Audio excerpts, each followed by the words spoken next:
Can there be a greater jumla? It is a women's reservation rescheduling bill and should be renamed as such. Its agenda is delay. Its agenda is not reservation.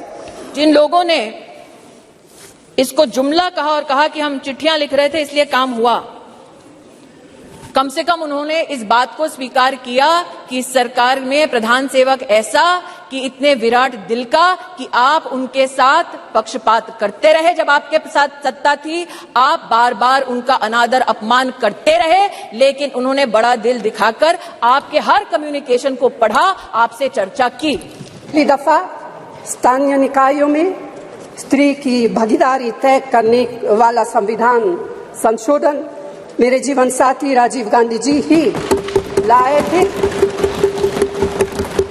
उन्होंने लाए थे जो राज्यसभा में 7 वोटों से गिर गया था। बाद में प्रधानमंत्री पीवी नरसिम्हा राव जी के नेतृत्व में कांग्रेस सरकार ने ही उसे पारित कराया। आज उसी का नतीजा है कि देश भर के स्थानीय निकायों के जरिए हमारे पास 15 लाख चुनी हुई महिला नेता है। राजीव गांधी जी का सपना अभी तक आधा ही पूरा हुआ है। इस बिल के पारित होने के साथ ही वह पूरा होगा। ये कल जब ये प्रस्ताव सदन में आया तो कुछ लोगों ने कहा हमारा बिल है, कुछ लोगों ने कहा हमने चिट्ठी लिखी, कुछ लोगों ने कहा कि ये पूरा का पूरा संवैधानिक निर्माण हमारा था।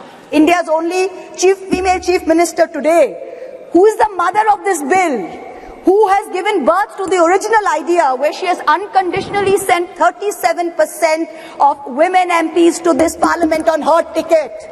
What you have brought here, what this government has brought here today is not a women's reservation bill. Many women there who work in that field, but their payment has not been released yet. That is also insulting the women laborers. So are the researchers, the scientific workers of ISRO and IITs being denied their salaries.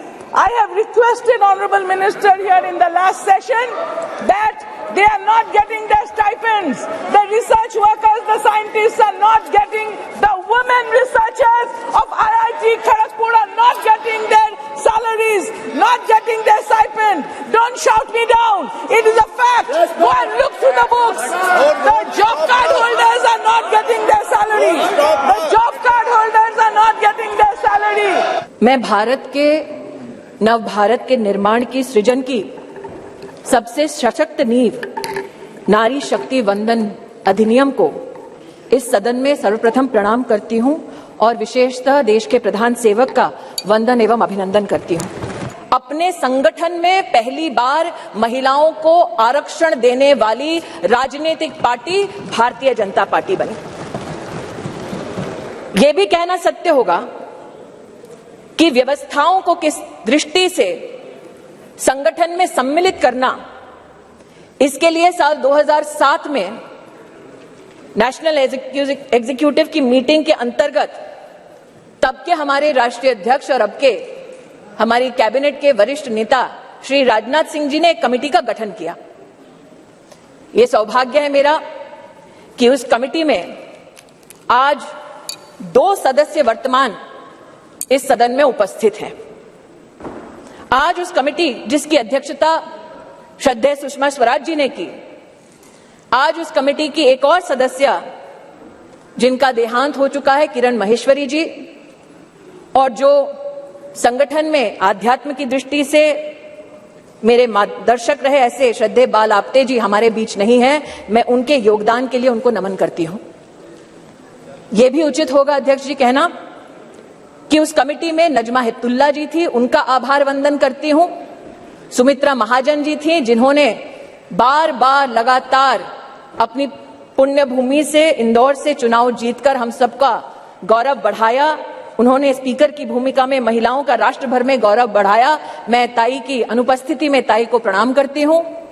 और committee में 2 और महानुभाव थे जो विद्यमान है वर्तमान के सदन में, जिन्होंने महिला आरक्षण भाजपा के संगठन में कैसा हो उसको सुनिश्चित किया, जो आज मोदी सरकार के मंत्री हैं, आदरणीय किशन रेड्डी जी और किरण रिजिजू जी, मैं आपको भी आभार व्यक्त करती हूं। ये कल जब ये प्रस्ताव सदन में आया तो कुछ लोगों ने कहा हमारा बिल है, कुछ लोगों ने कहा हमने चिट्ठी लिखी, कुछ लोगों ने कहा कि ये पूरा का पूरा संवैधानिक निर्माण हमारा था। आज ऐसी एक सम्मानित नेत्री ने सदन में अपना वक्तव्य रखा, लेकिन उनका मैं एक विशेष रूप से आभार व्यक्त करती हूं कि 2 विषयों पर उन्होंने ऑन रिकॉर्ड स्पष्टीकरण दिया है। हमको बार बार बतलाया जाता कि एक विशेष परिवार ने 73rd, 74th amendment to the constitution पारित करवाया।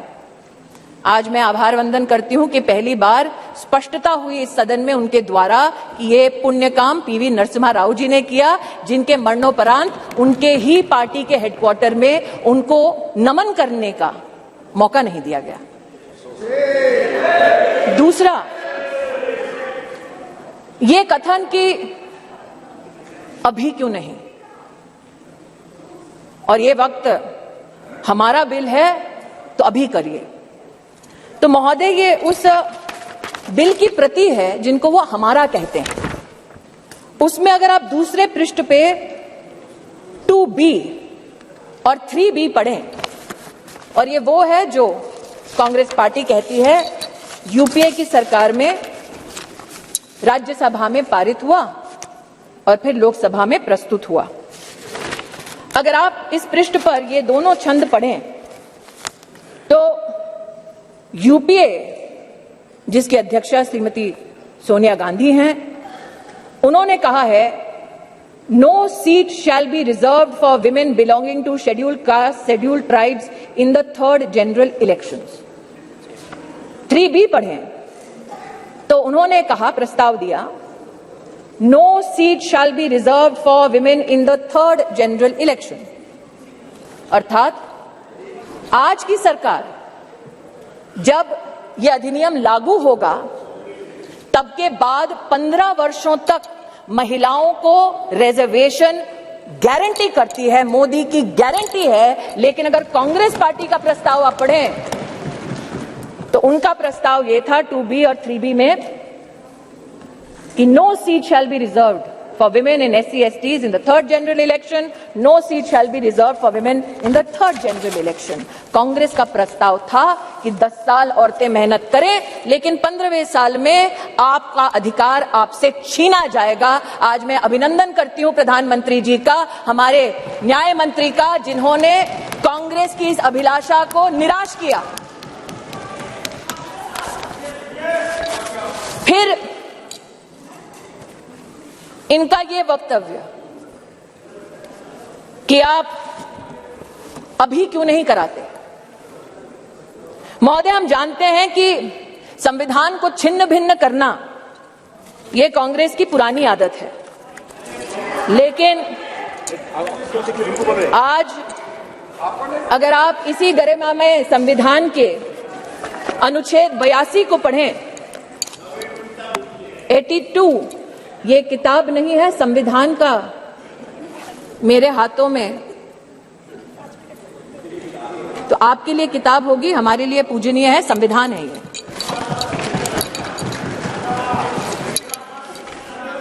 आर्टिकल 82, और आपकी अनुमति से पढ़ना चाहती हूं। Upon the completion of each census, allocation of seats in the House of the People to the states and division of each state into territorial constituencies shall be readjusted by such authority and in such manner as Parliament may by law determine, provided also that until the relevant figures for the first census taken after the year 2026 have been published.